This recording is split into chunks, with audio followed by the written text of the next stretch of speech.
Sinaï, 29 octobre 1956. Le soleil du désert écrase la pierre quand les premiers obus français déchirent le ciel au-dessus du col de Mitla. Les parachutistes israéliens du colonel Ariel Sharon avancent sous une pluie de feu, et derrière eux, accrochés aux dunes, des canons automoteurs aux silhouettes étranges crachent leurs projectiles toutes les 10 secondes. Personne ne le sait encore, mais ces machines portent un nom qui va traverser 4 armées, 2 guerres majeures et 3 décennies de combat. Elles s'appellent AMX-105, et leur histoire commence 11 ans plus tôt, dans une France humiliée, ruinée et déterminée à ne plus jamais dépendre de personne. Retour en 1945. La guerre vient de s'achever, et la France découvre l'étendue du désastre militaire. L'armée française, qui fut autrefois la première du continent, ne possède plus rien qui lui appartienne vraiment. Les chars qui roulent sur les routes de Provence portent des étoiles blanches américaines. Les canons qui équipent les régiments d'artillerie sont des Howitzer M101, livrés par Washington au titre du pré-bail. Chaque obus tiré, chaque pièce de rechange, chaque litre de carburant rappelle aux officiers français une vérité brutale. Leur pays ne fabrique plus ses propres armes. Le général de Gaulle, avant son retrait temporaire du pouvoir en janvier 1946, a martelé une obsession à ses ministres et à ses militaires. Il faut reconstruire l'industrie d'armement nationale, et il faut le faire vite, avant que la guerre froide ne fige définitivement l'Europe en 2 blocs. C'est dans ce climat de revanche industrielle qu'une équipe d'ingénieurs se réunit à l'atelier de construction d'Issy-les-Moulineaux, dans la banlieue ouest de Paris. L'établissement, abrégé en AMX, est l'héritier direct des arsenaux royaux de Louis XIV. Ces ateliers ont survécu à l'occupation, ses ouvriers connaissent l'acier mieux que personne en France, et son directeur reçoit en 1946 une mission claire venue du ministère de la Guerre. Concevoir un char léger entièrement français, capable d'être largué par avion, transportable par tous les moyens, et surtout produit en grande série pour rééquiper l'armée et les forces coloniales en Indochine. Ce char, on l'appellera AMX-13. Il deviendra l'un des plus grands succès industriels de l'après-guerre française, avec plus de 7000 exemplaires construits et exportés vers une vingtaine de pays. Mais les ingénieurs de l'AMX comprennent rapidement quelque chose d'essentiel. Un châssis n'est jamais qu'un châssis. Si on en produit 7000, on peut en utiliser une partie pour autre chose qu'un char. On peut y greffer un canon de campagne, un mortier lourd, un lance-roquettes, une plateforme anti-aérienne. La même base mécanique peut donner naissance à toute une famille de véhicules de combat. Et c'est exactement ce qui va se passer. Pendant que les premiers prototypes du char AMX-13 roulent sur les pistes d'essai de Bourges en 1948, une autre équipe planche déjà sur l'idée d'en faire un porteur d'artillerie automotrice. Le besoin est criant. L'armée française n'a aucun canon automoteur moderne. Elle utilise encore des Priest et des M7 américains, vieillissants, lourds et impossibles à entretenir sans pièces venues d'outre-Atlantique. Parallèlement à ces travaux, dans un autre arsenal français, à Tarbes, au pied des Pyrénées, un projet voisin avance à grands pas. Les ingénieurs y mettent au point un nouvel obusier tracté de 105 mm, désigné officiellement obusier de 105 mm modèle 1950, ou plus simplement MLL50. L'arme est conçue avec une intention précise. Elle doit pouvoir tirer les mêmes munitions que le M101 américain, dont les stocks abondent encore dans les dépôts français, tout en offrant des performances supérieures. Le tube mesure 23 calibres de long, soit environ 2,40 m. Il est équipé d'un frein de bouche qui réduit le recul de près de 40%. La cadence de tir atteint 6 coups par minute et la portée maximale culmine à 14 500 mètres avec une charge propulsive optimale. Surtout, et c'est là que la France innove, le MLL50 peut tirer un obus à charge creuse français capable de transpercer 350 mm de blindage homogène à 1000 mètres. Autant dire qu'aucun char soviétique de l'époque, pas même le redoutable JS-3 stalinien, ne peut espérer survivre à un tir direct.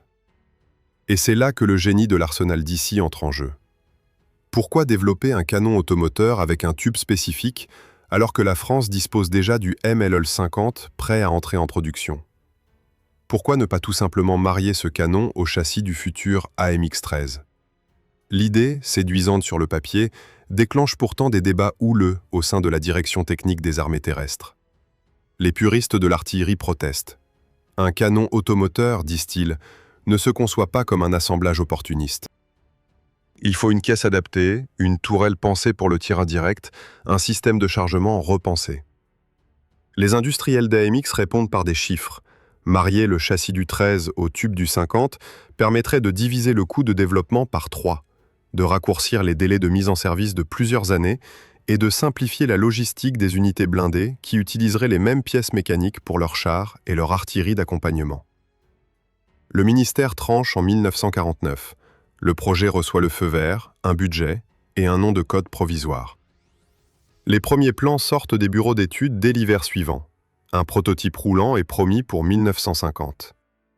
Personne, à ce moment-là, ne se doute que cette machine va finir par faire feu dans les sables du Sinaï, sur les hauteurs du Golan, dans les jungles d'Indonésie et jusque dans les déserts marocains.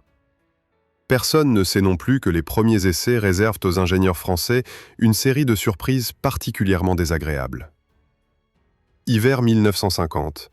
Le polygone d'essai de Satory, au sud-ouest de Versailles, est recouvert d'une boue épaisse qui colle aux chenilles. Une silhouette inhabituelle franchit la ligne de départ dans un grondement métallique. C'est le premier prototype roulant du futur canon automoteur, livré avec plusieurs mois de retard par les ateliers d'ici. Les officiers de la commission technique grimpent sur la machine encore tiède, examinent les soudures, ouvrent les trappes et laissent tomber leur première sentence. La tourelle est trop étroite. Les deux pourvoyeurs ne peuvent pas manipuler simultanément les douilles et les projectiles sans se cogner aux parois. Le rapport remonte au ministère le soir même. Verdict, il faut tout redessiner. Les ingénieurs reprennent les plans pendant l'année 1951. La caisse, héritée du futur char léger, est conservée telle qu'elle, avec son moteur essence Sofam GBX8 de 8 cylindres en V, développant 250 chevaux à 3200 tours. Cette motorisation, alimentée par un réservoir de 450 litres, garantit une autonomie routière de 350 km et permet à l'engin d'atteindre 60 km/h sur route plate.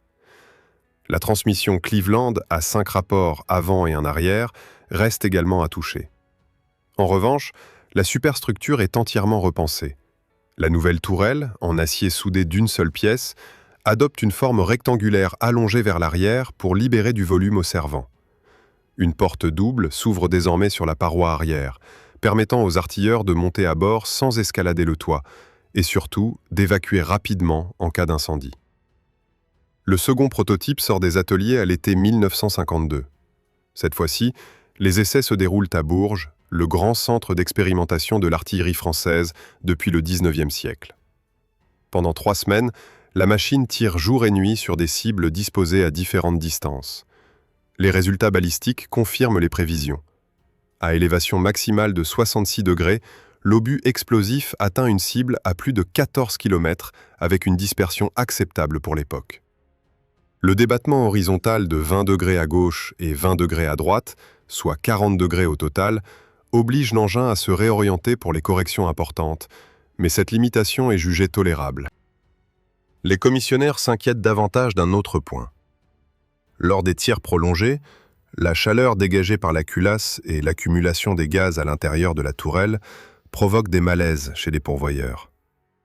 Un système de ventilation mécanique est ajouté en urgence sur les exemplaires de pré-série. L'automne 1952 apporte une nouvelle complication. Le commandement souhaite que la machine puisse également engager des cibles blindées en tir tendu, ce qui n'était pas prévu à l'origine. Les ingénieurs adaptent le viseur télescopique pour permettre cette double fonction et confirment que l'obus à charge creuse, déjà validé sur la version tractée, conserve toute son efficacité depuis la tourelle automotrice. La capacité d'emport est fixée à 58 projectiles, répartis sur 2 râteliers latéraux courant le long des parois intérieures. Les charges propulsives sont stockées séparément, conformément à la règle du chargement séparé, qui caractérise toute l'artillerie française de cette génération. L'équipage est définitivement arrêté à 5 hommes, le pilote installé seul à l'avant gauche de la caisse, et dans la tourelle, le chef de pièce, le pointeur et les 2 pourvoyeurs. Au printemps 1953, la commission technique remet son rapport final au ministère de la Défense nationale. Le document, classé secret, recommande l'adoption immédiate de la machine sous la désignation officielle d'AMX Mark 61. Les premiers exemplaires de série sortent des chaînes de Roanne quelques mois plus tard. Mais tandis que les ouvriers français rivettent les premières caisses, à des milliers de kilomètres de là, dans une capitale du Proche-Orient, un attaché militaire étranger glisse une enveloppe sur le bureau d'un général français en visite. À l'intérieur, une commande qui va tout changer. Tel Aviv, automne 1953. L'enveloppe contient une demande chiffrée du ministère israélien de la Défense. L'État hébreu, isolé diplomatiquement, refusé par Washington qui craint de fâcher les capitales arabes, cherche désespérément un fournisseur d'armement lourd. Paris écoute. Le gouvernement de Joseph Laniel y voit une occasion stratégique de rééquilibrer son influence au Levant face aux Britanniques et de tester la nouvelle machine sur un terrain réel. Les négociations se déroulent dans le plus grand secret pendant près de 2 ans. Aucun document officiel ne mentionnera jamais les quantités précises livrées avant la fin de la décennie, mais des dizaines d'exemplaires partent discrètement par cargo depuis le port de Marseille, démontés en pièces détachées, étiquetés comme matériel agricole. Les Pays-Bas, eux, négocient à découvert. L'armée royale néerlandaise cherche à moderniser son artillerie d'accompagnement et lance un appel d'offres en 1955.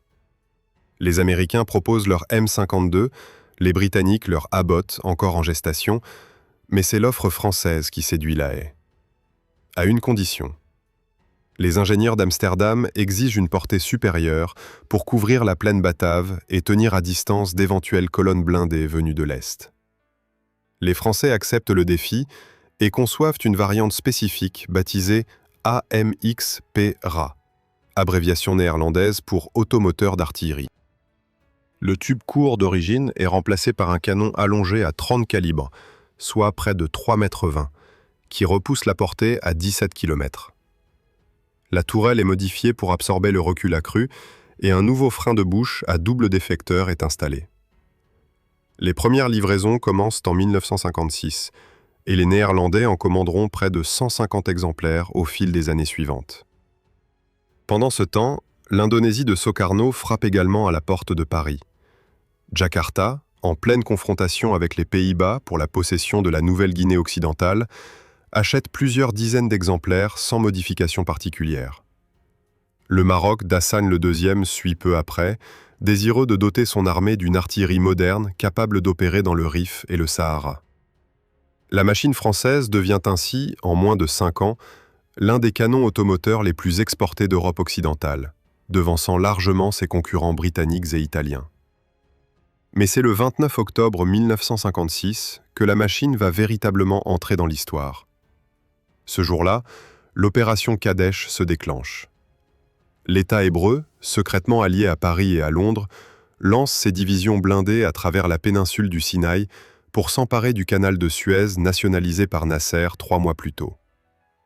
Les batteries israéliennes équipées du canon français appuient l'avance des brigades blindées du général Assaf Simoni.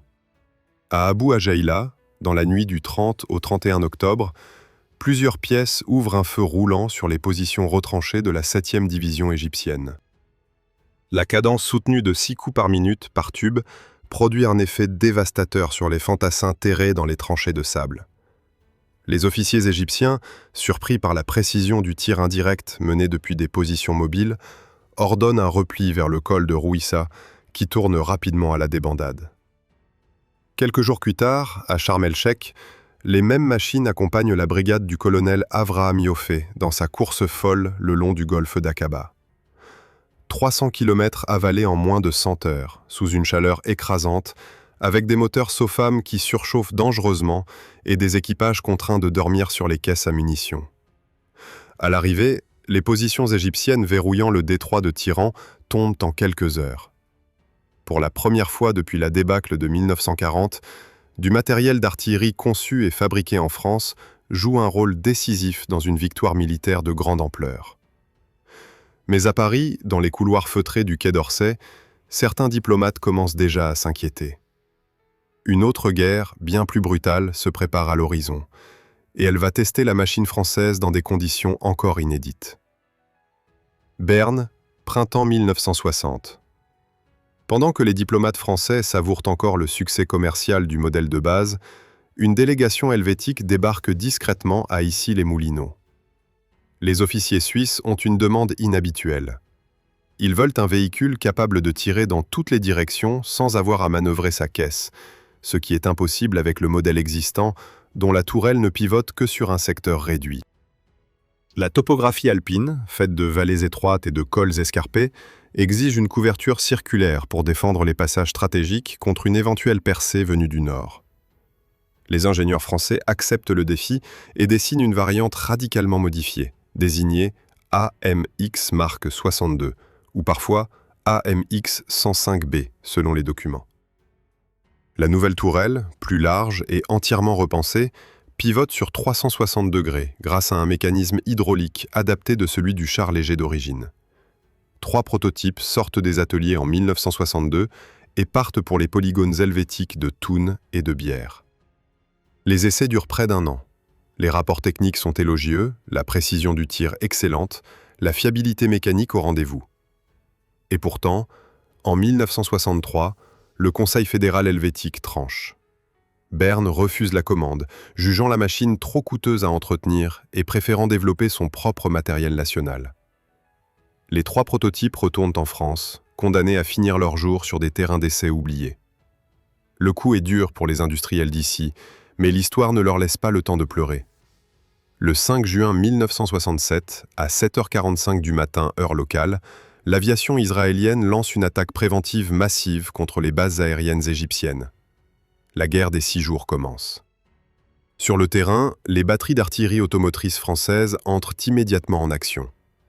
Dans le secteur de Khan Younes, à la frontière de la bande de Gaza, les pièces appuient l'avance de la division blindée du général Israël Tal en pilonnant les positions retranchées de la 2e division d'infanterie égyptienne.